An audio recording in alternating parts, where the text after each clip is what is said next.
মাননীয় অধ্যক্ষ মহোদয়, এখন আমি আগামী অর্থবর্ষের জন্য বেশ কিছু প্রস্তাব পেশ করছি। সামাজিক সুরক্ষা এবং কর্মসংস্থান। আমরা 2,11,00,000 মা বোনেদের ডিবিটি অর্থাৎ ডাইরেক্ট বেনিফিট ট্রান্সফারের মাধ্যমে লক্ষ্মীর ভান্ডার প্রকল্পে আর্থিক সহায়তা দিচ্ছি। আমাদের মা বোনেদের হাত আরো শক্ত করার জন্য এই মা মাটি মানুষ সরকার আনন্দের সঙ্গে জানাচ্ছে যে লক্ষ্মীর ভান্ডার প্রকল্পে তফসিলি জাতি এবং জনজাতি শ্রেণীর জন্য আর্থিক সহায়তা বৃদ্ধি করে মাসিক 1200 টাকা এবং অন্যান্যদের জন্য এই সহায়তা বৃদ্ধি করে মাসিক 1000 টাকা করা হবে।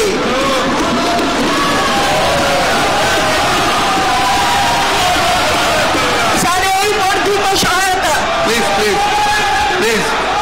এই বর্ধিত সহায়তা এপ্রিল 2000 আমরা 2,11,00,000 মা বোনেদের ডিবিটির মাধ্যমে লক্ষ্মীর ভান্ডার প্রকল্পে আর্থিক সহায়তা দিচ্ছি।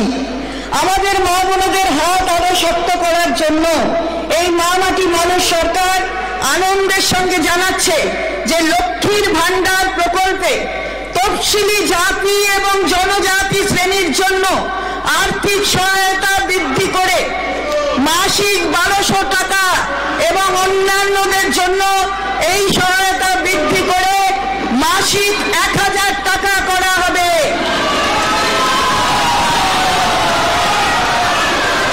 এই বর্ধিত সহায়তা এপ্রিল 2024 থেকে লাগু হবে এবং সরাসরি ব্যাংক ট্রান্সফারের মাধ্যমে প্রাপকরা মে 2024 মাসের শুরু থেকেই পাবেন।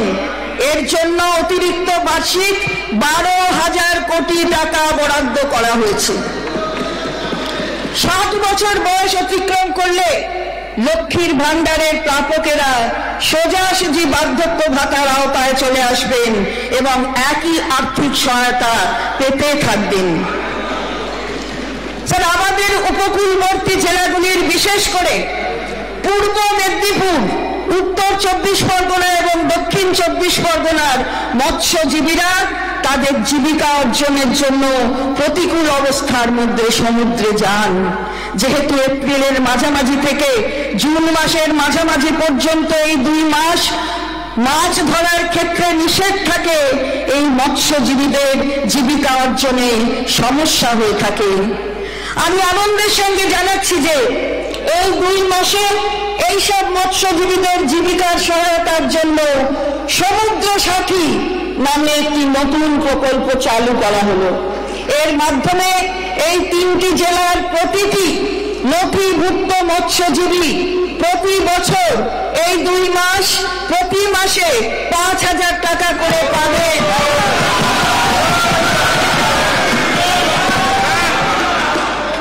স্যার, এই 3টি জেলার প্রতিটি নথিভুক্ত মৎস্যজীবী প্রতি বছর এই 2 মাসে প্রতি মাসে 5,000 টাকা করে পাবেন। এর ফলে প্রায় 2 লক্ষ মৎস্যজীবী উপকৃত হবেন।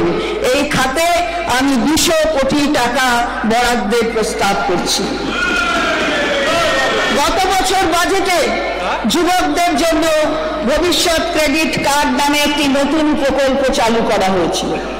এই প্রকল্পে 18 থেকে 50 বছর বয়সী 2 লক্ষ যুবক যুবতী তাদের স্বনিযুক্তমূলক কর্মে ক্ষুদ্র উদ্যোগ সংস্থা স্থাপনের জন্য এবং কর্মসংস্থানের সুযোগ সৃষ্টির জন্য আর্থিক সহায়তা বাবদ বা সর্বাধিক 5 লক্ষ টাকা আর্থিক ঋণ ব্যাংক মারফত পান।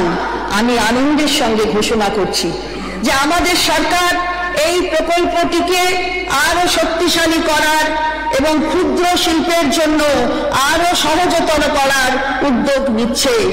এই উদ্দেশ্যে ভবিষ্যৎ credit card interest subvention scheme চালু করার প্রস্তাব রাখছি, যাতে সমস্ত যোগ্য উদ্যোগপতিরা এই প্রকল্পের অধীনে কোনো কোল্যাটারাল ছাড়াই 100% নিশ্চিত ঋণ পেতে পারবেন, নামমাত্র 4% সুদে। বাকি সুদের ব্যয়ভার রাজ্য সরকার ইন্টারেস্ট সাবভেনশন হিসাবে বহন করবে। এই ইন্টারেস্ট সাবভেনশনের সুবিধা ভবিষ্যৎ ক্রেডিট কার্ড প্রকল্পে ইতিমধ্যে মঞ্জুর ঋণের ক্ষেত্রেও প্রযোজ্য হবে।